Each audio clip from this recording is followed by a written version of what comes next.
হে আপনি কি বলছেন বাবা? বলা কওয়ার দিন শেষ ফিরকি। আর কিচ্ছু বলবো না আমি, এবার যা করার কাজে করে দেখাবো। বাবা, আপনি সমাজের একজন গণ্যমান্য ব্যক্তি।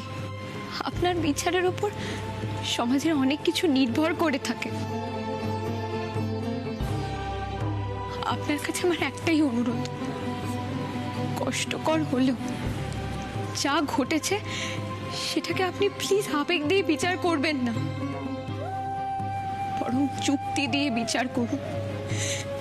তাহলে দেখবেন আপনি নিজেই বুঝতে পারছেন যে আমার মা কোনো অন্যায় করেনি, বরং পরিস্থিতি আর ষড়যন্ত্রের শিকার হয়েছে। চুপ! এরপরে আমাকে শিখতে হবে তোমার কাছ থেকে কোনটা করা উচিত কোনটা করা উচিত নয়। লজ্জা করে না তোমার?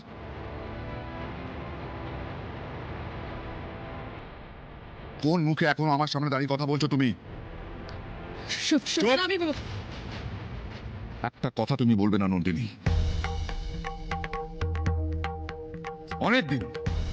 অনেকদিন ফিরকির নানা ব্যাপারে তুমি ওকে গার্ড করে এসেছো, আমি কিচ্ছু বলিনি। কিন্তু আজ আমি কারুর কোনো কথা শুনবো না, মেনেও নেবো না কিচ্ছু।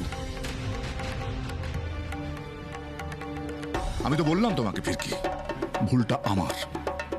সমাজের কাছে স্বীকৃতি দিয়ে সম্মান দিয়ে তোমাকে এই বাড়ির বউ করে নিয়ে আসা আমার সবচেয়ে বড় ভুল। সবাই বারণ করেছিল, আমি শুনিনি। আসার পর থেকে দিনের পর দিন একটার পর একটা কাণ্ড ঘটিয়ে যাচ্ছ, কিন্তু আমি সেটাও মেনে নেওয়ার চেষ্টা করেছি। শুধু তাই নয় ফিরকি, তোমার মায়ের মতন মানুষদের আমি সম্মান দিতে চেয়েছি তারাও যাতে সমাজের আর 5টা মানুষের মতন স্বাভাবিক জীবন যাপন করতে পারে, কিন্তু সেটাও আমার ভুল ছিল। আর এখন আমাকে সেই সব ভুল শোধরাতে হচ্ছে, খেসারত দিতে হয়েছে আমার প্রাণের ভাইয়ের প্রাণের বিনিময়।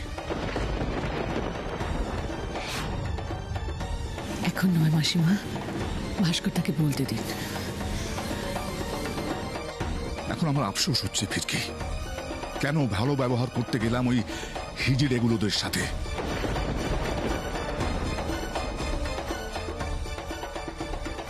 সারা সমাজের মানুষ ওদের সঙ্গে যেমন দুচ্ছাই করে, আমারও তাই করা উচিত ছিল।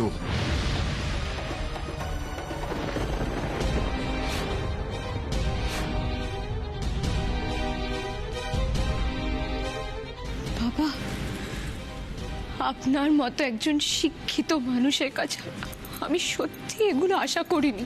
Shut up! তোমার আশা করা না করা দিয়ে আমার কিচ্ছু যায় আসে না। যে সত্যিটা আমার আগে বলা উচিত ছিল সেটা আজ আমার ভাইয়ের মৃতদেহের উপর দাঁড়িয়ে বলতে হচ্ছে। ড্যাড, তুমি রাগের মাথায় কি বলছো তুমি নিজেও জানো না। ঠিক আছে, তোমাকে ভালো আন্টির জন্য লয়ার খুঁজে বের করতে হবে না, কিন্তু প্লিজ তুমি তাকে এইভাবে অপমান করতে পারো না। তোমার রাইট নেই ড্যাড। আসলে এই কথাগুলো আজকে প্রমাণ করে দিচ্ছে যে ভালো আন্টিকে এখানে ডেকে সম্মান জানানো, ফিরকিকে এবারই বউ হিসেবে মেনে নেওয়া, এগুলো সবটাই তুমি করেছিলে তোমার রাজনীতির লাভের জন্য।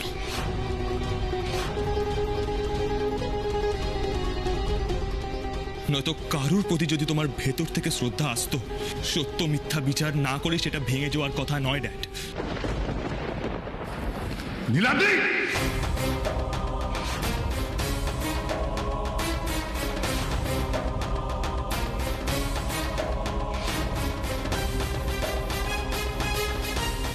কি হলো ড্যাড? থামলে কেন? মারো! সত্যি কথা বলার জন্য যদি আমাকে মার খেতে হয় তাতে আমার কোনো আপত্তি নেই।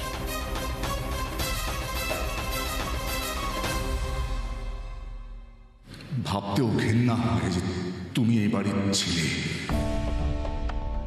আমার ছেলে, সিনহা রায় বাড়ির ছেলে। আমাদেরই রক্ত বইছে তোমার শরীরে। নিজের পরিবার, নিজের রক্তের সম্পর্কের সাথে এত বড় বেইমানি তুমি কি করে করতে পারো? অভিশাপ, অভিশাপ, অভিশাপ, বড় কোকা অভিশাপ। ওই ইজার মেয়েটা যবে থেকে এই বাড়িতে ঢুকেছে তবে থেকে অভিশাপ ঢুকেছে আমাদের সংসারে। শেষ করে দিচ্ছে রে, শেষ করে দিচ্ছে। ছোট কোকাকে দিয়ে ওরা শুরু করলো, জানি না এরপর আমাদের আর কাকে কাকে খাবে। শেষ করে দেবে, শেষ করে দেবে, একেবারে শেষ করে দেবে। মা একদম ঠিক বলছেন দাদা, মা একদম ঠিক বলছেন। ওরা ভয়ানক, ওরা হিংস্র, ওরা ওরা কাউকে ক্ষমা করতে জানে না বর্তা।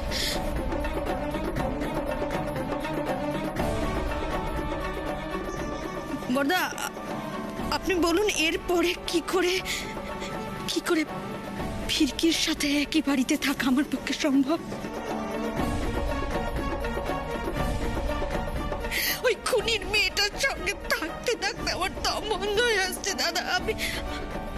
আপনি আমাকে বাপের বাড়ি পাঠিয়ে দিন।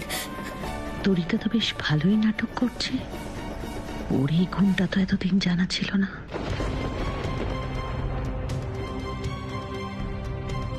চুপ করে থাকবেন না বর্দা, আপনি প্লিজ আমাকে বাপের বাড়ি পাঠিয়ে দিন, বাপের বাড়ি পাঠিয়ে দিন আমাকে। তুমি কেন যাবে ছোট বৌমা? তুমি কেন যাবে বাপের বাড়ি? কোথাও যাবে না, তুমি এই বাড়িতে থাকবে, তুমি আমার কাছে থাকবে। বাড়ি ছাড়তে হবে ওই ইসরার মেয়েটাকে।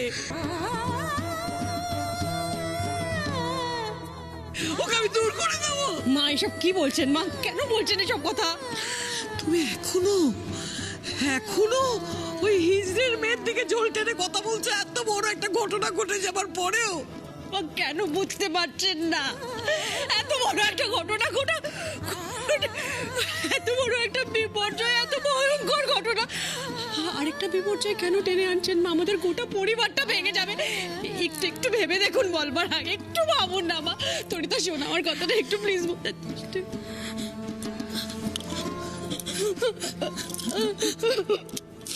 আমি একদম ভেবেই কথা বলছি, আমি একদম ভেবে কথা বলছি বড় বৌমা। মেয়েটা কিন্তু তুমি আমার ছোট বোন করে বাড়ি পাকতে কিন্তু একেবারে সারাক্ষণ আমার ছোট বোন আর ছোট বোনকেই সাদা পোশাকে দেখে তোমার মুখ কাঁপছে না? আমি দূর করে দেব ওই ইসরার মেয়েকে, আমি দূর করে দেব, আমি কিছুতেই এখানে থাকতে দেব না।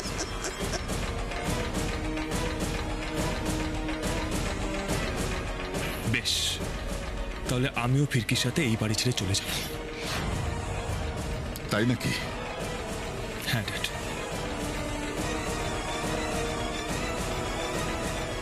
যেখানে আমার স্ত্রীর কোনো সম্মান নেই সেখানে আমি থাকতে চাই না। বেশ, আমিও দেখি তোমরা কতটা বাড়তে পারো, তোমাদের দৌড় কতখানি আমিও দেখবো।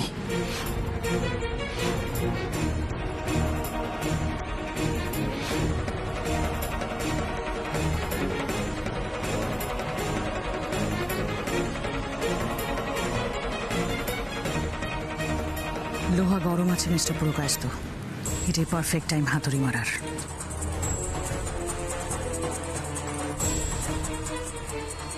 ভাস্কর সিনহা রায়, এবার তুমি এমন ঝড়ের মুখে পড়বে যা তুমি দুঃস্বপ্নেও ভাবতে পারো। কিসের হল্লা হচ্ছে আবার? বাইরে এত চেঁচামেচি কিসের? আয় দাঁড়া, কোথায় যাচ্ছিস? এখানে থাক, আমি দেখছি।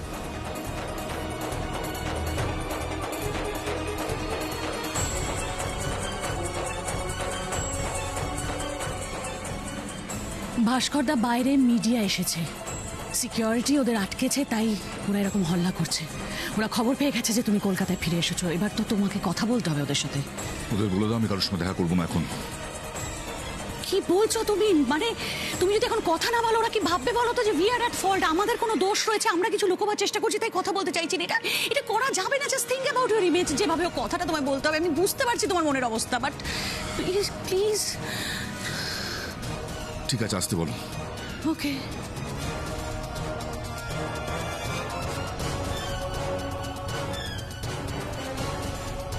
ওদের ভেতরে পাঠিয়ে দাও।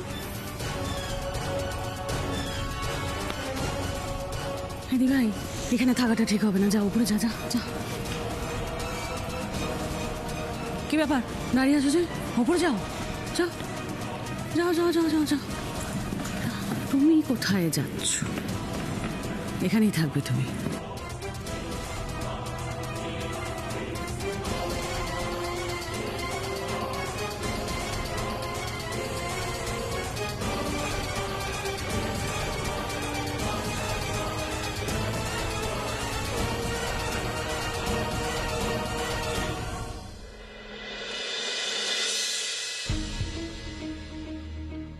নমস্কার, বলুন কি জানতে চান?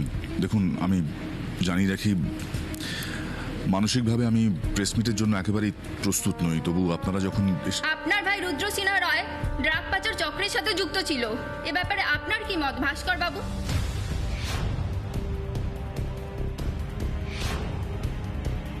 যে ড্রাগ পাচার চক্রটি দমন করার জন্য আপনি পুলিশ প্রশাসনের সাথে দফায় দফায় মিটিং করেছেন, সেই র্যাকেটে উঠে এসেছে আপনারই ভাইয়ের নাম। এর থেকে কি এটাই প্রমাণ হয় না যে শস্যের মধ্যে ভূত লুকিয়ে আছে?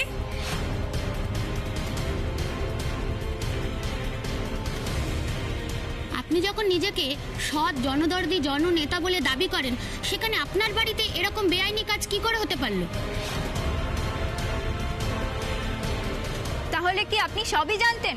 পরোক্ষভাবে মদত দিতেন আপনি আপনার ভাইকে? আপনার এই জনদরদি ভাবমূর্তি আসলে একটা মুখোশ। জননেতা হিসেবে মিথ্যাচার করে এসেছেন আপনি। আপনার তো উচিত নিজের থেকে পদত্যাগ করা।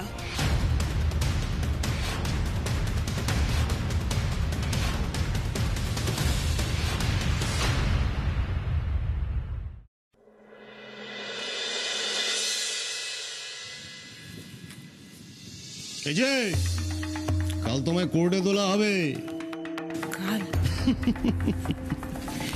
স্পেশাল মানুষকে খুন করেছো, স্পেশাল কেসে কালকেই তোমায় কোর্টে তোলা হবে, বুঝেছো? রোমা ম্যাডাম তো যা বলার বলে গেল, তা তুমি কি ঠিক করলে? এই চুপ করে থাকো না। ভালোই ভালোই দোষ স্বীকার করে নাও, এখনো সময় আছে। তাতে হয়তো তোমার শাস্তিটা একটু কম হতে পারে। আর রোমা ম্যাডামের যা হাত, যা পাওয়ার, এমনটাও হতে পারে যে এই কেসটা কোর্টেই উঠলো না, এখান থেকেই তুমি বেকসুর খালাস পেয়ে গেলে। কিন্তু তার জন্য তো কনফেশনটা করতে হবে। যা বলছি শোনো, পুলিশের কাছে সমস্ত দোষ স্বীকার করে নাও। আমি তোমায় অ্যাসিওর করছি, কোর্টে তোমার জন্য আমি বেস্ট অফ লয়ার অ্যাপয়েন্ট করব, যাতে তুমি বেকসুর খালাস হতে পারো। আরে কি হলোটা কি? তুমি এরকম থরথর করে কাঁপবে, ঝরঝর করে কাঁদবে, এসব অস্ত্র সজল যাত্রাপালা দেখার সময় আমার হাতে নেই। যা বলার ফাটাফাট বলো। দোষ স্বীকার করবে নাকি? করব। আমি সবটা স্বীকার করবো স্যার। আপনারা শুধু দেখবেন আমার মেয়েটার যেন কোনো ক্ষতি না হয়। যাক, তাহলে তোমার সুবুদ্ধির উদয় হলো।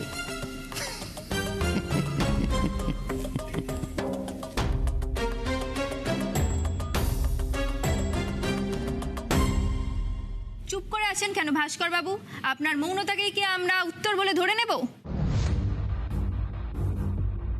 আপনাদের অমানবিকতা দেখে আমি অবাক হয়ে যাচ্ছি। দুদিন আগে আমার ভাই মারা গেছে, আর আপনারা চলে এলেন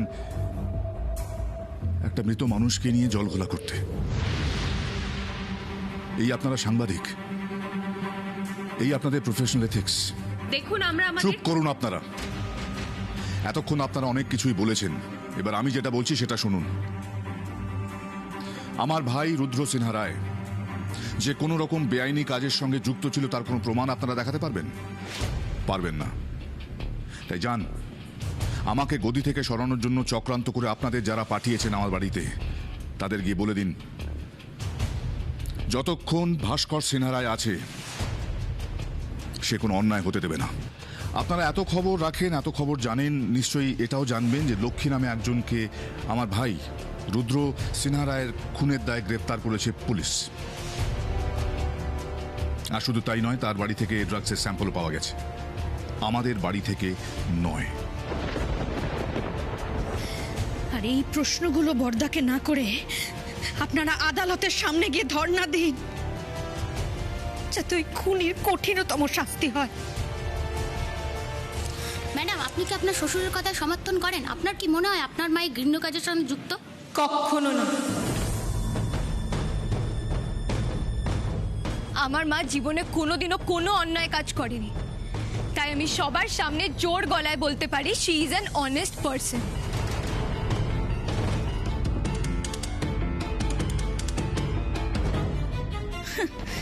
অনেস্টি, চোরের মায়ের আবার বড় গলা। আর আপনারা ওদেরকে কেন জিজ্ঞাসা করছেন? পুলিশ তো যা প্রমাণ পাওয়ার পেয়ে গেছে। এবার না কাকিমুনি, পুলিশ ভালো আন্টিকে সন্দেহভাজন হিসেবে গ্রেফতার করেছে। হ্যাঁ, আমি মানছি ভালো আন্টির এগেনস্টে অনেক এভিডেন্স রয়েছে পুলিশের কাছে, কিন্তু যতক্ষণ না মহামান্য আদালত ভালো আন্টিকে দোষী বলে ঘোষণা করছে ততক্ষণ আমরা ভালো আন্টির নামে কেউ উল্টোপাল্টা কথা বলতে পারি না। আর কি প্রমাণ তুমি চাও নীলাদ্রি? তোমার কাকার সাদা কাপড়ে মোড়া দেহটাই কি যথেষ্ট প্রমাণ নয়?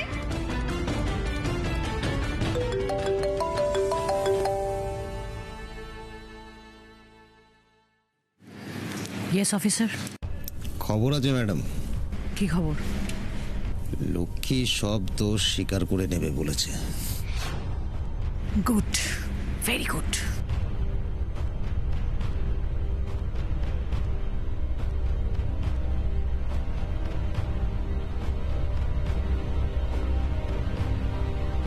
বারবার ধরে আপনারা একই প্রশ্ন কেন করছেন? বলা হলো তো, যতক্ষণ না কোর্ট থেকে কোনো রায় দিচ্ছে এই বিষয়টা নিয়ে প্লিজ আপনারা জলঘোলা করবেন না। দেখতেই তো পাচ্ছেন আমাদের ফ্যামিলির কি পরিস্থিতি, কি সিচুয়েশনের মধ্যে দিয়ে আমরা যাচ্ছি। কেন কেন আপনারা অশান্তি বাড়াচ্ছেন? এখন যতই বড় বড় কথা বলে নাও ফিরকি, এই খেলাটার কিছুক্ষণের মধ্যেই তোমার হাতের বাইরে চলে যাবে। হ্যাঁ, এটা ঠিক যে এখন আমাদের কাছে কোনো প্রমাণ নেই, কিন্তু কাল তো থাকবে। তখন আমি নিজে মহামান্য আদালতের সামনে প্রমাণ করে দেব যে এই ড্রাগ র্যাকেটের সাথে কারা কারা জড়িয়ে আছে।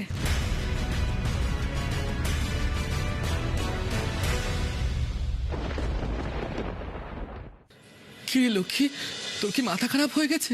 তুই নাকি পুলিশকে বলেছিস সব স্বীকার করে নিবি? হ্যাঁ রানী, আমার আর বাঁচার কোনো পথ নেই। দেখ, ফিরকিকে তো আমার জন্য কত অপমান সহ্য করতে হচ্ছে। আমি ওর জীবনটা এভাবে নরক হয়ে যেতে দিতে পারি না। আর তাছাড়া রোমা ম্যাডাম আমায় বলেছেন যে আমি যদি সবটা স্বীকার করে নিই উনি আমার বেকসুর খালাসির ব্যবস্থা করে দেবেন। কচু করবে? হ্যাঁ লক্ষ্মী, ওই শয়তানগুলোকে এখনো চিনতে পারলি না তুই? লক্ষ্মী, ফিরকির মুখের দিকে তাকিয়ে তুই যে সিদ্ধান্ত নেব ভেবেছিস, আদতে ফিরকির ক্ষতি হবে রে। ওরে, তোর মাথায় খুনের বোঝা উঠেছে। এরপর যদি তুই সব স্বীকার করে নিস এতে তো প্রমাণ হবে তুই খুনি। এরকম ছেলে মানুষই করিস না লক্ষ্মী। না রানী, আমি ছেলে মানুষই করছি না রে, বিশ্বাস কর। আমি সবটা ভেবে চিনতে তবে সিদ্ধান্ত নিয়েছি। আর তাছাড়া ওই অফিসারও আমায় বলেছেন এটাই নাকি আমার বাঁচার একমাত্র পথ। ফিরকিকে তো আমি আমার প্রাণ দিয়ে ভালোবাসি রে, আমি ওর জন্য প্রাণটা অবধি দিতে পারি। আর সেখানে তো আমার শুধু সবটা স্বীকার করতে হবে, আমি করে নেব। তা বলে তুই খুনের দোষ স্বীকার করে নিবি? বেআইনি ব্যবসার কথা স্বীকার করে নিবি লক্ষ্মী? তুই যেটা কোনোদিনও করিস নি রে। হ্যাঁ করবো পার্বতী। জানিস তো রোমা ম্যাডাম বলেছেন সেই রকম হলে উনি কেসটা কোর্ট অবধি পৌঁছতেই দেবেন না। ভুল করছিস, একদম ভুল করছিস লক্ষ্মী। ওই রোমা ম্যাডামের কথায় তুই এখনো বিশ্বাস করছিস? ওসব পুরোনো দিনের কথা তুই সব ভুলে গেছিস? ওই রোমা ম্যাডাম আমাদের সাথে কি করেছে তুই এখানে একদম মুখ খুলবি না লক্ষ্মী। শোন, যা বলার তুই কোর্টে গিয়ে বলবি, এখানে কিছু বলিস না লক্ষ্মী। আমার ওদের সব জানা আছে, এরা হয় কে নয়, নয় কে ছয়, সব করতে পারে। লক্ষ্মী, একটু বুদ্ধি কাটা লক্ষ্মী, একটু বুদ্ধি কাটা। সর্বনাশ, এই সাকরের দুটো আবার লক্ষ্মীর মাথা ঘুরিয়ে দিল না তো? বেশ, তোরা সবাই যখন বলছিস আমি আদালতে গিয়ে সবটা স্বীকার করব। না, আমি এখানে কোনো কিছু বলবো না।